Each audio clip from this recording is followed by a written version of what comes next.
Muy bien, amados. Entonces hemos hecho un pequeño recorrido por el capítulo 5 de Marcos, señalando especialmente las partes del contexto, para entender cómo el autor describe un suceso relevante de manifestación de poder y autoridad en la vida de Jesús.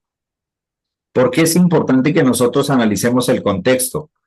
No para desdecir de los milagros y las señales, no para poner en duda lo que el Señor Jesús vino a manifestar, de ninguna manera es la intención nuestra esa, sino que a pesar de todas las cosas y a pesar de cualquier desorden en el mundo, Cristo Jesús vino a poner orden en todo. A pesar de que la gente no pudiese entender y el lenguaje espiritual o el lenguaje cotidiano no le daba a la gente para describir de manera precisa lo que estaba pasando. El objetivo que ustedes ven de esta clase es poder, a través de la identificación de estos contextos, mirar cómo la soberanía y la manifestación del gobierno de Dios no tiene nada que lo pueda detener ni controvertir.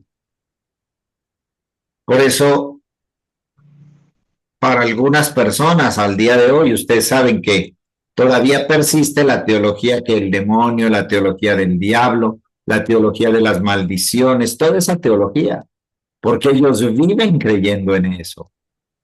Lo importante es que nosotros sabemos que no importa maldiciones, no importa teología distorsionada, mitos, cuentos, fábulas, leyendas o cualquier cosa que la gente crea, no importa eso. Cristo Jesús es suficiente. Cristo Jesús es pleno, es suficiente para haber traído orden a toda manifestación de desorden y de caos en el alma. Habiendo dicho eso, amados, vuelvo al texto. Permítanme, voy a volver a compartir el texto.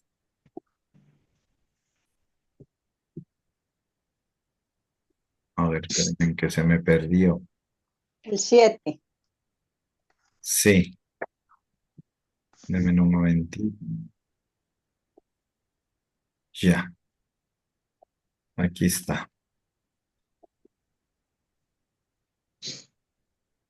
Listo, amados, muy bien. Entonces, aquí está, diríamos, ese primer momento y ese primer contexto donde este hombre alterado completamente en comportamiento, alterado completamente en su psiquis, en su conciencia, alterado todo orden natural en la vida de este hombre. Miren, ahí está clarísimo todo lo que nos relata. Clamando a gran voz dijo, ¿qué tienes conmigo, Jesús, Hijo del Altísimo? Te conjuro por Dios que no me atormentes. Aquí dice el verso 8, miren, ¿por qué? Porque le decía, sal de este hombre, espíritu inmundo. Muy bien. Quiero plantearles este punto, miren. El autor, el que está describiendo esto, no sabemos si fue un testigo presencial, no sabemos si estuvo allí. A lo mejor el que escribe este libro de Marcos no es testigo de lo que estaba allí sucediendo. Es alguien al que le contaron, que le contó, que le contó. Puede al ser dos, tres, cuatro o más personas. Pero esta es la manera como el autor describe, según él, según su entendimiento, lo que en ese momento sucedió. Versículo 8. Porque le decía, sal de este hombre, espíritu inmundo. Y le preguntó, ¿cómo te llamas? Y respondió diciendo, Legión me llamo, porque somos muchos. Y le rogaba mucho que no los enviase fuera de aquella región. Bueno, Porque por, estaban muy amañados. sí, en ese lugar haciendo daño. Mis amados, para que yo les pueda explicar lo que tengo subrayado en amarillo, voy a necesitar que todos ustedes investiguen qué era la región de Gadara, quiénes eran los gadarenos, qué prácticas tenían, cuál era su cultura. Por favor, investiguen eso, porque sin esa investigación no me van a poder entender el versículo 9, 10 y 11.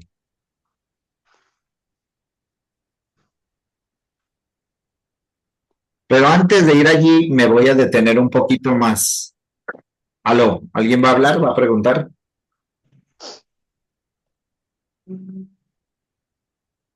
No, yo Bueno, no.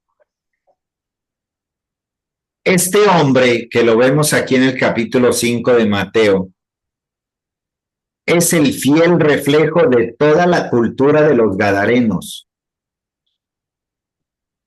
Este hombre representa todo lo que gobernaba la región de Gadara.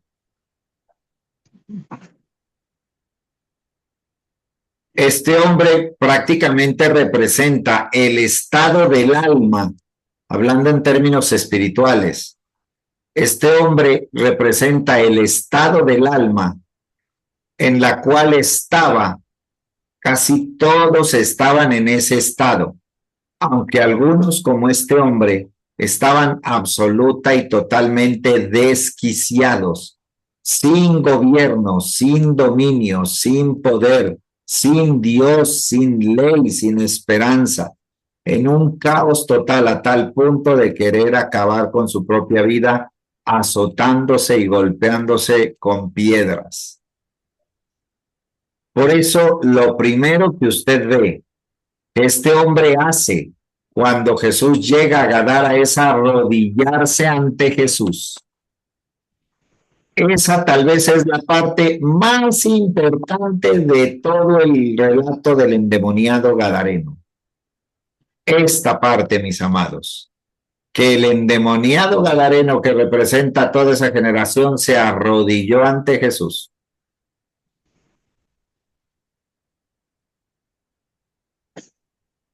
Muy bien, mis amados. ¿Preguntas? No, un comentario, entonces de allí es que se prenden para cuando hacían las dichosas liberaciones a preguntarle, ¿y tú cómo te llamas, demonio? Sí. Que le preguntaban cómo se llamaba el demonio, porque como ahí dice que le preguntaba y le decía que respondió diciendo, Legión me llama. Y eso era lo que hacían, ¿no? Preguntarle al demonio cómo se llamaba, no sé para qué, Sí, pero Socorrito, ciertamente.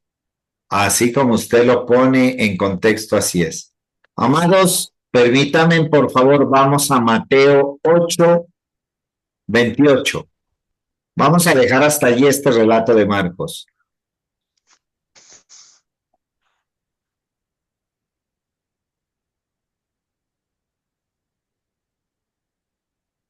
Mateo 8:28.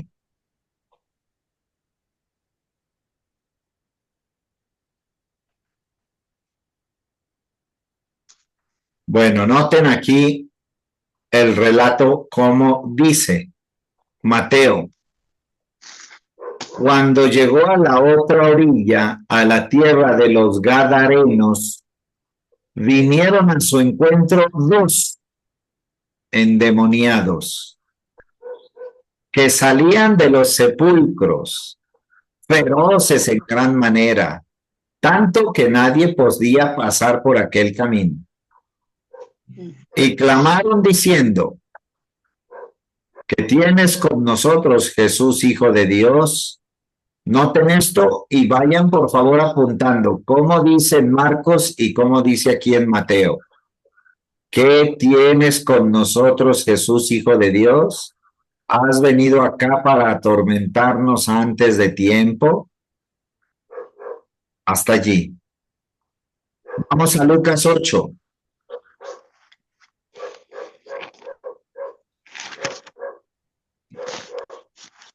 Lucas 8:26.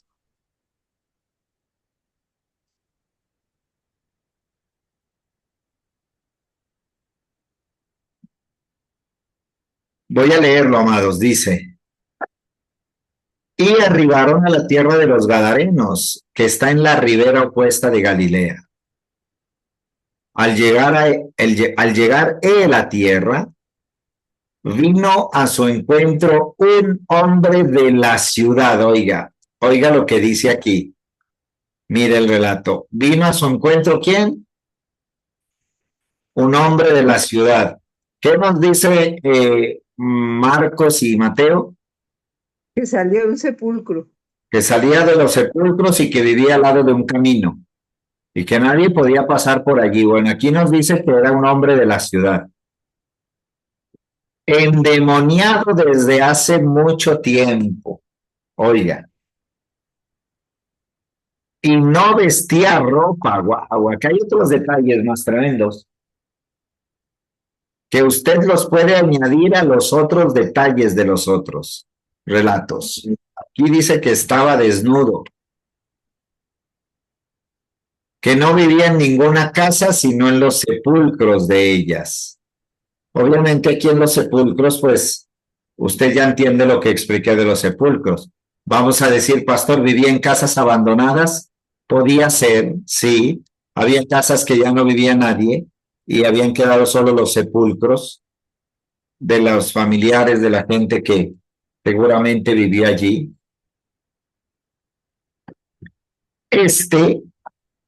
Al ver a Jesús, lanzó un gran grito y postrándose a sus pies, exclamó a gran voz: ¿Qué tienes conmigo, Jesús, Hijo del Dios Altísimo? Te ruego que no me atormentes. Ahora hay un relato entre paréntesis, que bien pudiera haber sido este un pie de página o algo añadido después, porque le mandaba al espíritu inmundo que saliese del hombre, pues hacía mucho tiempo que se había apoderado de él. Y le ataban con cadenas y grillos, pero él, rompiendo las cadenas, era impelido por el demonio a los desiertos, a los desiertos. Y le preguntó Jesús, diciendo, ¿cómo te llamas? Y él dijo, Legión, porque muchos demonios habían entrado en él.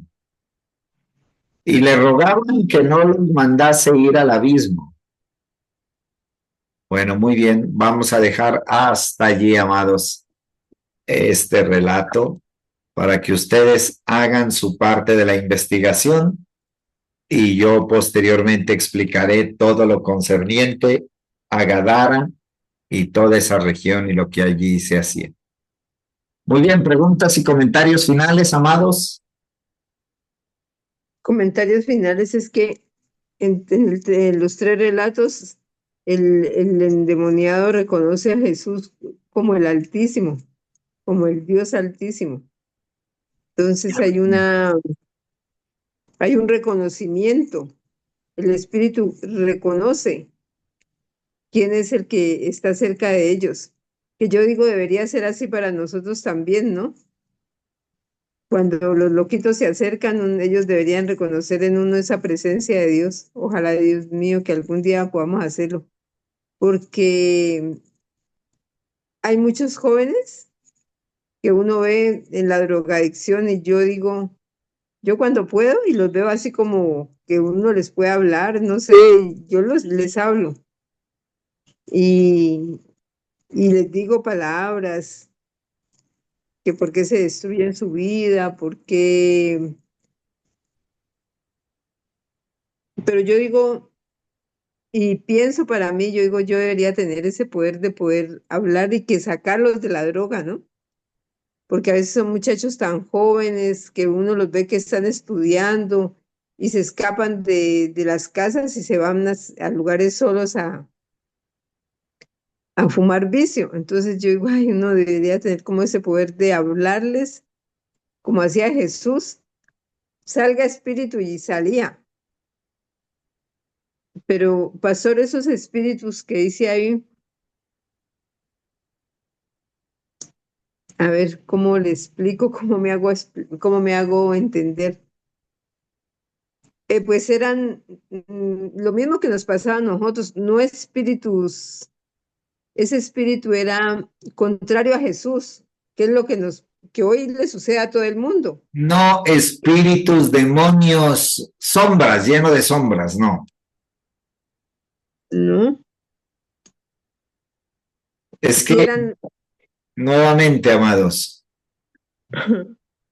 tenemos todavía una dificultad para entender el término espíritus malignos, espíritus de demonios o demonios, porque nuestra tendencia siempre ha sido separar.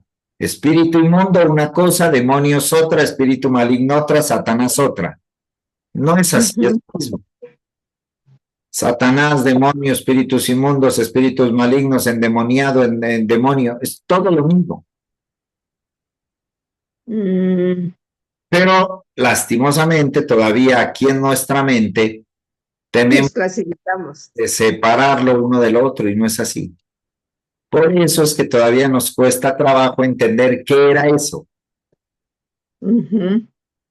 Inclusive nosotros mismos decir, ¿sería que yo en otro tiempo estuve endemoniado? Pues yo creo que sí. Pues claro, éramos espíritus contrarios a Cristo. Claro, éramos Estamos a Cristo, entonces estábamos endemoniados, Rosita. Claro, éramos por naturaleza hijos de ira, dice la palabra. Entonces, obviamente ahí tenemos, bueno, una tarea que hacer, un trabajito todavía que terminar y sobre todo construir esta conciencia hasta llegar a ese entendimiento pleno de quiénes somos realmente, quiénes somos. Mis amados, esta noche al ir a meditar cada uno de ustedes, mediten esto, ¿quién soy yo realmente? ¿Quién soy yo? ¿Quién es usted? Para que se acabe esa división que hay en nuestra mente. Es que mire qué terrible, es que todos tenemos un pasaporte, una tarjeta de identificación. Entonces, cuando usted piensa quién soy yo, quién es usted primero se ve en la cédula, en el pasaporte. Ese no es usted.